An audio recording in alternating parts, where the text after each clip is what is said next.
ஒரு ஸ்டோர் வந்து ஆன்லைன்ல செல் பண்ணாம அவங்களுக்கு வந்து வெப்சைட் வந்து இந்த மாதிரி வெறும் ஆர்டர் அக்செப்ட் பண்ணாம வெறும் ஷோகேஸ் பண்ற மாதிரி கேட்டேன். அதுதான் மெனி சாட்ன்ட்டு ஒரு வெப்சைட் இருக்கு. இப்போ சில ரீல்ல எல்லாம் சொல்லுவாங்கல்ல, கீழே கமெண்ட் பண்ணுங்க, ஹாய்ன்னு மெசேஜ் பண்ண நான் உங்களுக்கு டிஎம் பண்றேன்ட்டு. ஸோ அதேதான், அது வந்து ஒரு ஃப்ளோ சார்ட் மாதிரி நம்ம பண்ணணும். லைக் நம்ம ஒரு ப்ராடக்ட்ஸ்லாம் அதில் லிஸ்ட் பண்ணிட்டு இப்போ இப்போ கேக்குதா?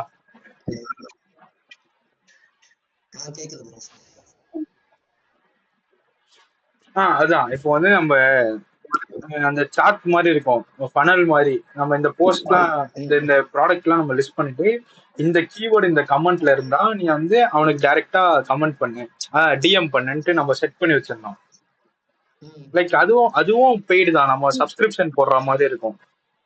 மந்த்லி பேஸ்ட் வருமா இயர்லி பேஸ்ட் வருமா? மந்த்லி தான், மந்த்லி சப்ஸ்கிரிப்ஷன் தான். மந்த்லி ஒரு காஸ்ட் ஆகும், நம்ம அது பே பண்றோம்னா போதும், அப்படியே மார்க்கெட் பண்ணிக்கலாம். இப்போ நான் வந்து அந்த ஒரு இன்ஸ்டியூட்டுக்கு வந்து வாட்ஸ்அப் கேம்பெயின் பண்ணி கொடுத்தேன். அவங்க வந்து ஒரு டேட்டாஸ் கொடுத்துறாங்க, அந்த இன்ஸ்டியூட்டோட டேட்டாஸ் ஒவ்வொரு தடவை அனுப்பாம இப்போ வாட்ஸ்அப்ல அந்த பட்டன் வரும்ல, இப்போ எப்படி சொல்றது, இப்போ அமேசான்ல டெலிவரி பண்ணா ட்ராக் ஆர்டர்ன்ட்டு ஒரு பட்டன் மாதிரி மெசேஜ்ல பட்டன் இருக்கும். ஆமா, அந்த ஆப்ஷன்ஸ் வந்து பட்டன் ஆப்ஷன் வந்து திருப்பி மோர் வரும், திருப்பி வேற ஏதாவது क्वेश्चन கேக்குற மாதிரி இந்த மெட்டா வந்து இது வச்சு ஸ்டார்டிங்ல ஆமா லைக் அந்த மாதிரி தான் வரும். ஓகே. அதுக்கு ஒரு சர்வீஸ் இருக்கு. அவங்க வந்து ஏஐ சென்சியன்ட் ஒரு சர்வீஸ். லைக் இப்போ நம்ம டிஜிட்டல் மார்க்கெட்டிங் இந்த இ-காமர்ஸ் வந்தாலே ஒரு சர்வீஸை வச்சு எல்லாம் பண்ண முடியாது, ஒவ்வொன்றுத்துக்கும் ஒவ்வொரு சர்வீஸ் போகணும். மார்க்கெட் பண்ணணும்னா நம்ம கூகுள் ஆட்ஸ் இல்லை மெட்டா ஆட்ஸ் போகணும், நோட்டிஃபிகேஷன் போகணும்னா ஏஐ சென்சிக்கு வரணும், ஷிப் பண்ணணும்னா ஷிப் ராக்கெட். ஸோ இங்க வந்து ப்ராஃபிட் கம்மி, பட் நம்ம செலவு பண்ண வேண்டியது அதிகம். நம்ம எவ்வளவுக்கு எவ்வளவு செலவு பண்ணணும் அவ்வளவு பிரீமியமா இருக்கும், நல்ல ஒரு பிராண்ட் கிடைக்கும். இப்போ கூட ஒருத்தர் ஏதோ ப்ராடக்டே இல்லாதவங்க கூட அந்த ப்ரொமோஷனுக்கு காசை இன்வெஸ்ட் பண்ணி அவங்க பிராண்ட் வந்து எல்லாருக்கும் இதுக்கும் பண்றாங்க. ஆமா இப்போ நானே ஒரு ஏஜென்சி ரன் பண்ணாலும் என்கிட்ட கரெக்டான ஸ்டூடியோவே இருக்காது. நான் வீட்டுல இருந்தா பண்ணுவேன், ஒரு ஆளா தான் பண்ணுவேன். ஸோ ஆனா நான் என்ன டிஜிட்டல் எப்படி காட்டிப்பேன், ஒரு டீம் மாதிரி காட்டிப்பேன், அந்த மார்க்கெட் பண்றதா இருக்கட்டும். ஸோ அவுட்டர்ல பார்க்கும்போது அது வந்து ஒரு ஸ்டூடியோ மாதிரி இருக்கும், பட் அது ஆக்சுவலா ஸ்டூடியோ கிடையாது. கஸ்டமர் நீடை வந்து சாட்டிஸ்ஃபை பண்ணா போதும்.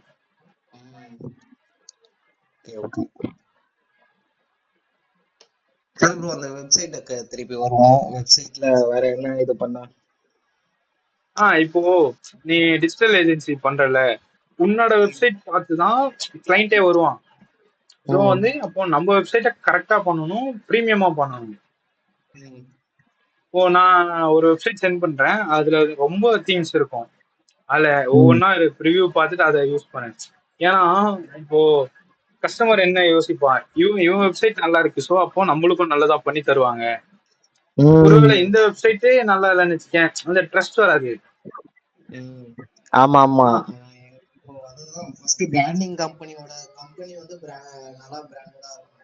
ஐ மீன் அதை வந்து எல்லாருக்கும் மனசுல போயிட்டு பதிக்கணும், அந்த பிரீமியம் அண்ட் இதுவா இருக்கணும், ஃபிளாட் டிசைனா இருக்கணும். ஆமா, இப்போ மல்டி கலர் யூஸ் பண்ணனு வச்சுக்க, ஒரு மாதிரி கொச்சு கொச்சான இருக்கும். சிம்பிளா 2 கலர், ஏன்னா பிளாக் அண்ட் ஒயிட் தீம்னா இன்னும் சூப்பரா இருக்கும். இந்த மாதிரி டிஜிட்டல் ஏஜென்சிக்கு அது ஒரு பார்க்கும் மாதிரி அட்ராக்ட் பண்ணும், பிளாக் அண்ட் ஒயிட். அதான் அந்த கோலம் காமிச்சேன் ப்ரோ, வெறும் ஒயிட் பேக்ரவுண்ட் பிளாக் லைன்ஸ். ஆமா அந்த கோலம், ஸ்டூடியோ கோலம், அவன் பண்ற டிசைன்ஸும் அப்படிதான் இருக்கும். நெக்ஸ்ட் ஒவ்வொரு சர்வீஸையும் வந்து லிஸ்ட் பண்ணணும். வெப்சைட் எப்படி தெரியுமா இருக்கணும், ஹெட்டர்ல லோகோ, அப்புறம் வந்து அந்த மெனுஸ் அதெல்லாம் நார்மல். ஃப்ரண்ட் பேஜ்ல வந்து எல்லாத்தையும் லிஸ்ட் பண்ணக்கூடாது, கான்டாக்டர்ஸ் அந்த மாதிரி ஏதாவது ஒரு ஹெட்டிங் போட்டு கான்டாக்டர்ஸ் லிஸ்ட் பண்ணணும். அது கீழே சர்வீஸ் இருக்கும், என்னென்ன சர்வீஸ்ன்ட்டு. அது கீழே கொஞ்சம் அட்வான்ஸா பண்ணோம்னா ஒரு காம்போ மாதிரி, ஒரு ஃபுல் பேக்கேஜ் மாதிரி. இப்போ வந்து வெப்சைட் SEO மார்க்கெட் இந்த பேக்கேஜ் வரும். இல்ல உங்களுக்கு வந்து நல்ல SEO பண்ணணும் அப்படின்னா அப்படி ஒரு பேக்கேஜ் வரும். இல்லைன்னா பிளாகிங் வெப்சைட்டு இந்த மாதிரி SEO டொமைன் ஹோஸ்டிங் பேக்கேஜ் போடலாம். அப்படி இல்லைன்னா அது வந்து ஒரு ஃபுல் பேக்கேஜா போடணும்னா இப்போ பிளாகிங் வெப்சைட் இந்த ரேட்டு, காமர்ஸ் இந்த ரேட்டு, நார்மல் லேண்டிங் பேஜ் இந்த ரேட்டு நம்ம ஃபிக்ஸ் பண்ணலாம். அது கீழே நம்மளோட பழைய ஒர்க்ஸ்லாம் லிஸ்ட் பண்ணணும். அது கீழே வந்து நம்மளோட டீம்ல யார் யாரெல்லாம் இருக்கா அவங்களோட போர்ட்ஃபோலியோஸ் போடணும். ஸோ அந்த வெப்சைட் பார்க்கும் போதே ஒரு ட்ரஸ்ட் பில்ட் ஆகும். வேண்டிய கொடுத்தா கரெக்டா இருக்கும். நெக்ஸ்ட் கண்டிப்பா வந்து அட்வான்ஸ் வாங்கிடணும். நம்ம டெவலப்பர் காஸ்ட் வாங்குறோமோ இல்லையோ, ஹோஸ்டிங்க்கும் டொமைனுக்கும் அவங்க காசு கொடுத்தாதான் வாங்கணும். அப்படிலாம் வாங்கக்கூடாது.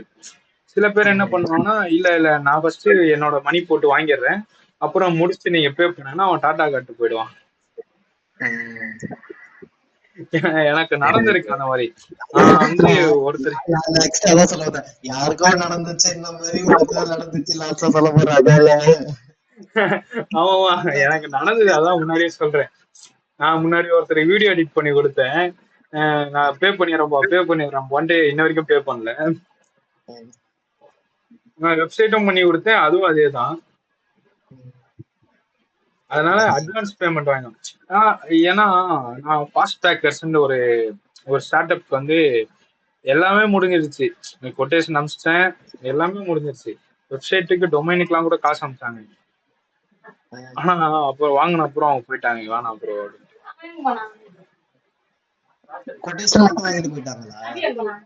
ஆமா, டொமைனுக்கும் ஹோஸ்டிங்க்கும் காசு கொடுத்தாங்க. ஹோஸ்டிங் வாங்கின, டொமைன் வாங்கின, எல்லாமே வாங்கிட்டேன். நெக்ஸ்ட் அவங்க இல்ல நாங்க வந்து டிராப் பண்ணிடுறோம் அப்படின்ட்டு போயிட்டாங்க. அதுதான் அவங்களோட காஸ்ட்ல தான், அவங்க காசு கொடுத்தப்ப தான் ஹோஸ்டிங் வாங்கினேன், டொமைன் வாங்கினேன். ஏன்னா இல்ல அது வந்து கொஞ்சம் பேர் பண்ற மிஸ்டேக். அது பிசினஸ்ல வந்து ஃபர்ஸ்ட் வந்து அதோட டெப்த் தெரியாம கொஞ்சம் அவங்களுக்கு என்னன்னா ஒரு ஃபுட் டெலிவரி வெப்சைட் ஆப். நான் முன்னாடியே சொன்னேன், நீங்க வந்து ரிசர்ச் பண்ணிட்டு வாங்க கரெக்டா ஓடுமா இல்லைன்னு. ஓகே அப்படின்னு. அப்புறம் எல்லாம் முடியற போது இல்ல நாங்க டிராப் பண்ணிக்கிறோம், செட் ஆகாது அப்படின்னா. இப்போ அவங்களுக்கு தான் லாஸ் 2000 பே பண்ணாங்க டொமைனுக்கும் ஹோஸ்டிங்க்கு. அவ்வளவுதான், இப்போ அந்த காசு வேஸ்ட் தான், யாருமே யூஸ் ஆகல. அதேதான் நம்மளுக்கும் அந்த ப்ராஃபிட் இருக்காது. ஆமா, இப்போ நானும் வாங்கி பண்ணனா அந்த ப்ராஃபிட் இருக்காது. பட் இன்னொன்னு சொல்ல மாட்டேன். இப்போ டிஜிட்டல் ஏஜென்சி ஸ்டார்ட் பண்ண உடனே ஒவ்வொரு வெப்சைட்டா போயிட்டு அதுல அஃபிலேட்டடாவோ பார்ட்னராவோ ரெஜிஸ்டர் பண்ணிடணும். நான் வந்து ஷாப்பிஃபை பார்ட்னர். நான் ஒரு வெப்சைட் பண்ணி கொடுத்தேன்னா 20% ஷாப்பிஃபை தருவான். இப்போ 5000 போடுறாங்கல்ல, அதுல 20% எனக்கு தருவான். அது இல்லாம நான் கஸ்டமர் கிட்ட டெவலப்மெண்ட் சார்ஜ் வாங்குவேன். நெக்ஸ்ட் ஹோஸ்டிங்கர் பார்ட்னரா இருக்கேன். ஹோஸ்டிங் வாங்குறதுக்கு வந்து 3000 ஆகுதுன்னா என்னோட கூப்பன் கோட் யூஸ் பண்ணும்போது 20% ஆஃப் ஆகும். அது எனக்கு தான் வாங்கினால, அதனால ஹோஸ்டிங் எனக்கு ஒரு கமிஷன் தருவான் 500. இப்போ அதுலயே எனக்கு வந்து இப்போ 1000 ப்ராஃபிட். நான் ஹோஸ்டிங்ல டொமைனுக்கு அதே மாதிரி ஹோஸ்டிங்கரோட இது நம்ம பார்ட்னரா ஆகணும். நெக்ஸ்ட் எலமெண்டார்னு வந்தோம்னா எலமெண்டார்லயும் நம்ம பார்ட்னரா இருக்கோம்.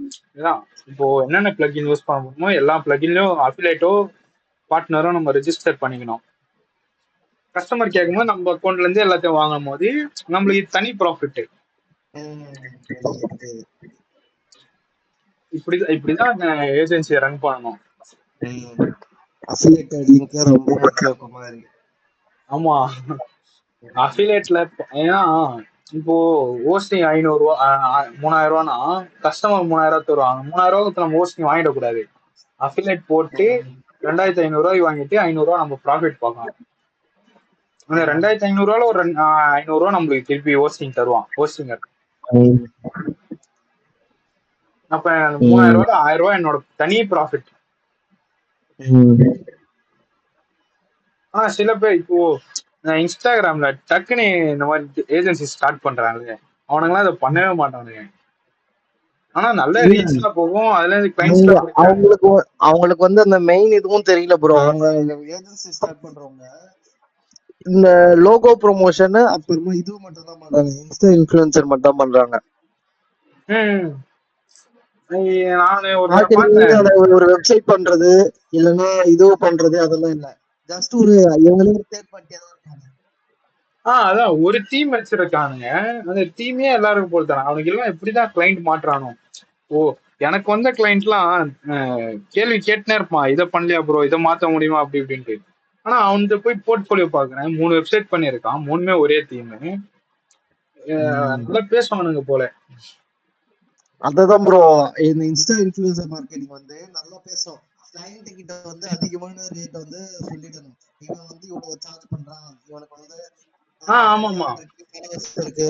அப்புறமா அந்த 100K ஃபாலோவர்ஸ் இருக்கவனுக்கு நீ உனக்கு இது போதும்டா, இதெல்லாம் இஷ்டமா தான் வாங்கிக்கோன்ற மாதிரி பேசினா அவனுக்கு எனக்கு 1 டே செலவாச்சு வரும்னு சொல்லிட்டு அவன் வாங்கிக்கிறான். ஒரு 1 இப்போ மந்த் செலவாச்சு வரும். வெக்டார் ஃப்ளோன்ட்டு ஒரு இன்ஸ்டா பேஜ் இருக்கு. அவனுங்க வந்து டிஜிட்டல் மார்க்கெட்டிங் தான் பண்றாங்க. வெப்ஃப்ளோல பண்றாங்க. இப்போ வேர்ட் பிரஸ் மாதிரி வெப்ஃப்ளோல பண்றாங்க. அவர் வந்து ஒரு அதான் கொட்டேஷன் எம்எஸ் போடுறாரு, ஆஃபீஸ். ஒரு கொட்டேஷன் காட்டுறாரு. நாங்க வந்து வெப்சைட் 20K பண்ணி தரோம் அப்படின்ட்டு. நான் பாக்குறேன், வெப்ஃப்ளோவோட மந்த்லி சப்ஸ்கிரிப்ஷனே 1000 தான். அவன் வந்து ஒரு வருஷத்துக்கு போட்டு கொடுத்தாலும் ஒரு 12,000 13,000 ஆகும். எல்லாமே அவனுக்கு ப்ராஃபிட் தான். இப்போ அந்த இது வந்து ஒர்க் ஃப்ளோல வந்து ஃபுல்லாவே அதுல எல்லா பிளகின்ஸுமே ஃப்ரீயா ப்ரோ? அது எப்படி ஒர்க் ஆகுது?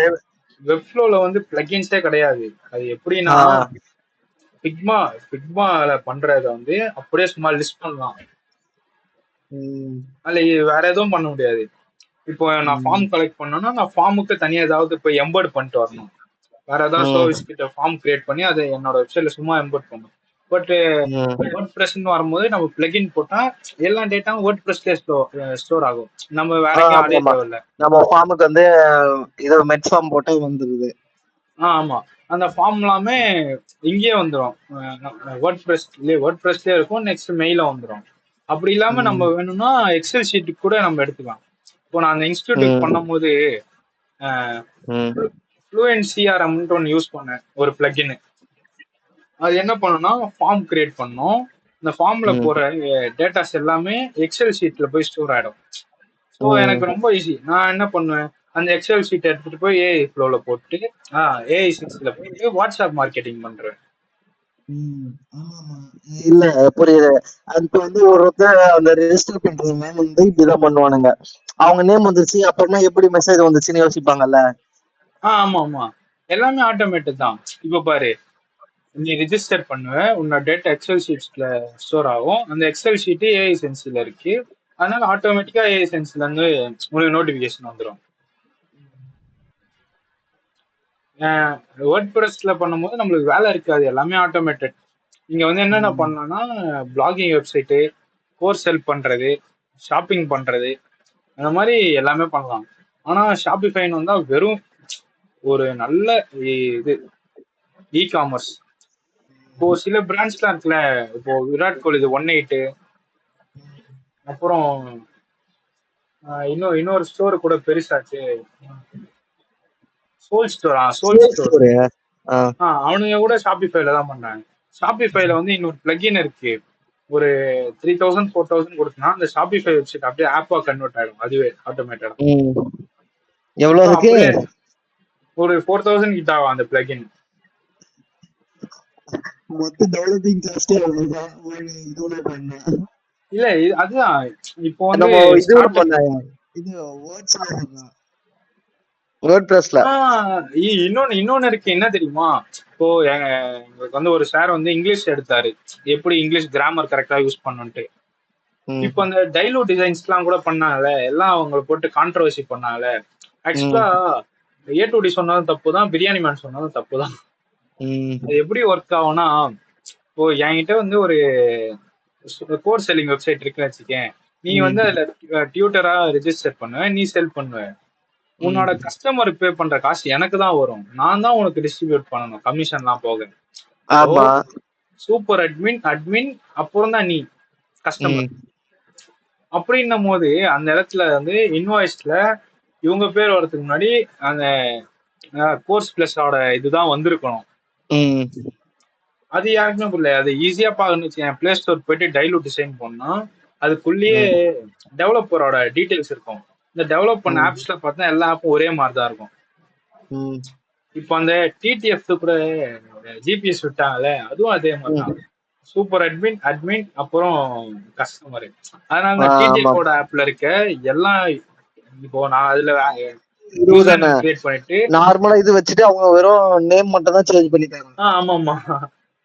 அவன் டெவலப் பண்ண இன்னொரு டெவலப் பண்ண ஆப்ல போயிட்டு நான் டிடிஎஃப் யூசர் நேம் பாஸ்வேர்ட் போட்டா கூட அங்க ஓபன் ஆகும். சோ இதுதான். ஆனா 2 பேரும் ஏதோ பேசுறானுங்க, தேவையில்லாத டாபிக். திருப்பி தேவையில்லாத டாபிக். ஆமா ஆமா. வந்து டிஜிட்டல் மார்க்கெட்டிங் பண்ணணும். இல்ல நம்ம கிளைண்ட்ஸ் எப்படி ஒர்க் ஆகுறாங்கன்னு தெரிஞ்சுக்கணும்ல. நம்ம எப்படி ப்ராஃபிட் எடுக்கிறது. எஸ்இஓக்கு வந்து காஸ்ட் பண்றாங்க. நான் வந்து எஸ்இஓ பண்ணேன். எஸ்இஓ பண்றது அவ்வளவு பெரிய விஷயம்லாம் இல்ல. 2 பிளக்கின் இருக்கு, யாஸ்ட் எஸ்இஓ, எஸ்இஓ மேத்ன்ட்டு, ரேங்க் மேத் எஸ்இஓன்ட்டு. அதுல போயிட்டு நம்மளோட டீடைல்ஸ் இப்போ நம்மளுக்கே தெரியும். இப்போ என்னோட பேரை எப்படிலாம் சர்ச் பண்ணுவாங்க, நிதிஷ் டிஆர், நிதிஷ் இல்ல நிதிஷ் ராஜன். சோ இதுதான் keywords. Yoast SEO, YOEST SEO. ஆமா. இப்போ ரேங்க் மேத். ஓகே. ஏன்னா இல்ல எஸ்இஓக்கு திருப்பி ஃபர்ஸ்ட் ஒரு இது வந்து நம்ம பேஜ் ஸ்டார்ட் பண்ணி வேர்ட்பிரஸ் இதுக்கு போகும்போது எஸ்இஓ தான் ஃபர்ஸ்ட் வந்து அந்த இதுவும் காமிக்குது. அந்த கமெண்ட்ஸ் வந்து ரெக்ஸலர் மேல டாட் காமிக்கும்ல, அது காமிக்குது. இல்ல அதான் எஸ்இஓ வச்சு இப்போ என்னென்னலாம் தெரியுமா பண்ணலாம். இப்போ பிராண்டிங் லேப்ஸ் நம்ம சர்ச் பண்ணோம்னா வெறும் பிராண்டிங் லேப்ஸ் டாட் இன் அப்புறம் டைட்டில் டிஸ்கிரிப்ஷன் வரும். பட் எஸ்இஓ பண்ணா கீழே ஒரு 4 ஆப்ஷன் கேட்கும். என்னோட மெனுஸ் வந்து அங்க பெருசா லிஸ்ட் ஆகும். இப்போ எப்படி சொல்றது, அமேசான் நம்ம சர்ச் பண்ணணும்னு வச்சுக்கேன், அது கீழே பெஸ்ட் ஆஃபர்ஸ் அந்த ஒரு வெப் லிங்க் 4 லிங்க் வரும்ல. ஆமா 4 லிங்க் பிளஸ் வந்து ஒரு சர்ச் பார் வரும்ல. எப்படின்னா குரோம், google.comல அதெல்லாம் தான் எஸ்இஓஸ். அப்புறம் அப்படி இல்லைன்னு வச்சுக்கேன், இப்போ ஏதாவது இந்த மாதிரி எனக்கு வந்து இந்த போன் வேணும்னா இந்த போன் வந்து ஸ்னிப்பட் ஆகும். போன் அந்த பிரைஸ் அந்த வெப்சைட் லிங்க். இப்போ நான் ஏதாவது கொஸ்டின் கேட்கறேன்னா இந்த கொஸ்டின் ஆன்சரு அப்புறம் அந்த வெப்சைட் லிங்க் ஸ்னிப்பட் ஆகும். அதெல்லாம் தான் எஸ்இஓக்கு. இப்போ ஜாப், இப்போ நான் என்னோட வெப்சைட்ல வந்து நான் ஜாப் போஸ்ட் பண்றேன்னா கூகுளோட ஜாப் பேஜ்னு ஒண்ணு இருக்கு. இப்போ நம்ம சும்மா டிசைனர் ஜாப்னா காட்டும்ல எம்பர்ட் ஆயிட்டு, அந்த மாதிரி காட்டுறதுக்கு எஸ்இஓ பண்ணணும். எஸ்இஓ பண்றது அவ்வளவு பெரிய விஷயம்லாம் இல்ல. Keywords research. ஓ நம்மளுக்கே தெரியும்ல எப்படி எப்படி எல்லாம் சர்ச் பண்ணுவாங்க, எப்படி சர்ச் பண்ணா இது ரேங்க் பண்ணிக்கலாம். அவ்வளவுதான். அந்த எப்படி ரேங்க் பண்ணணும்னு தெரிஞ்சாலே போதும், நம்ம ஈஸியா ரீச் எடுத்து கொடுத்துடலாம். அவ்வளவுதான் எஸ்இஓ. ஈஸி தான். ஆனா வந்து நம்ம டைம் ஸ்பெண்ட் பண்ணி பண்ணணும். அந்த ஒரு இன்ஸ்டிடியூட்டுக்கு பண்ணி கொடுத்தேன் எஸ்இஓ. அப்புறம் என்னோட இதுக்கே என்னோட போர்ட்ஃபோலியோக்கே பண்ணியிருக்கேன். எஸ்இஓ பண்ணும்போது நம்மளோட பேஜ் எல்லாமே லிஸ்ட் ஆகும். இப்போ என்னோட அபவுட் பேஜ்ல வந்து நான் கான்டாக்ட் நம்பர் கொடுத்துருக்கேன்னு வச்சுக்கேன். நான் எஸ்இஓ பண்ணேன்னா இப்போ நிதிஷ் ராஜேந்திரன் கான்டாக்ட் நம்பர்னா அந்த வெப்சைட் தான் காட்டும், பட் நம்பர் காட்டாது. நான் எஸ்இஓ பண்ணேன்னா ஃபர்ஸ்ட் அந்த நம்பர் வரும். அந்த நம்பர் வந்து இந்த வெப்சைட்ல இருக்குன்ற மாதிரி ஒரு எஸ்இஓ ஆகும்.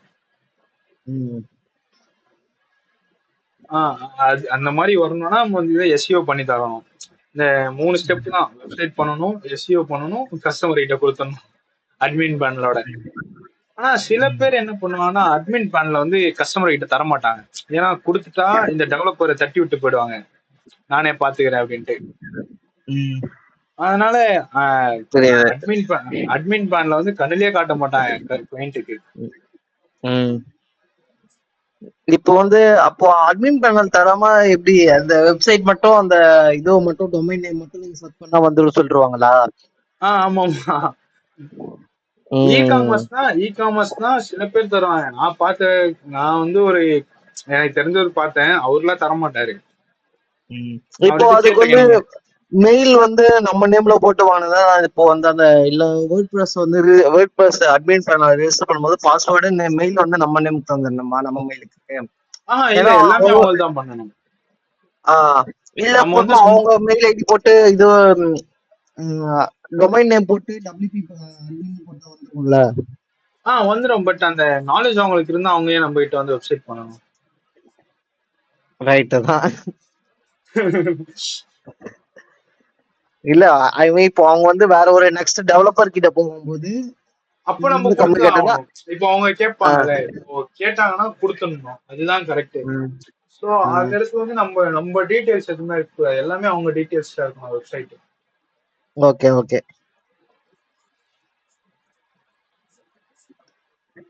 சரி ப்ரோ, அப்புறமா நாளைக்கு அந்த சிஆர்எம் பாப்போமா? எனக்கு சிஆர்எம் வந்து இன்டெகிரேட் பண்ணணும். சரி ஓகே ப்ரோ, நீங்க பண்ணிட்டு சொல்லுங்க. ஓகே சரி, அப்புறமா அந்த பாட்காஸ்ட்லாம் பேசுவோம் என்னன்னு பாப்போம். வேணும் எனக்கும் அந்த செட்டப்